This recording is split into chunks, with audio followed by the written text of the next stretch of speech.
Proton secara rasmi melancarkan saga serba baharu, menandakan evolusi paling signifikan sejak modal ikonik ini diperkenalkan pada tahun 1985. Dengan harga jualan bermula dari RM37,990, termasuk rebat pelancaran RM1,000, sambutan luar biasa telah diterima lebih 20,000 tempahan setakat ini.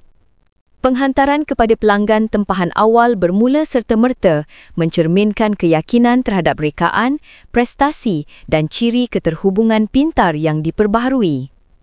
Saga baharu dibangunkan berasaskan Advanced Modular Architecture (AMA), platform masa depan dengan hak harta intelek penuh milik Proton.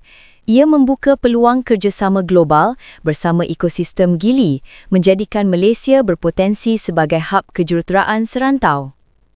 Dr. Lee Chun Rong, Ketua Pegawai Eksekutif Proton berkata, saga ini adalah penzahiran kebanggaan negara, kejuruteraan cemerlang dan usaha berterusan Proton untuk menawarkan kenderaan pintar berkualiti tinggi dibuat untuk rakyat Malaysia, kejuruteraan bertaraf dunia. Untuk memudahkan pemilikan, Proton memperkenalkan pakej menarik.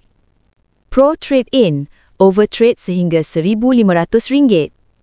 Pro Exchange, sokongan RM2,000 untuk pelupusan kereta lama. Pro Finance, kadar pembiayaan serendah 2.6%. Pro Shield, perlindungan khas termasuk banjir sehingga RM2,000.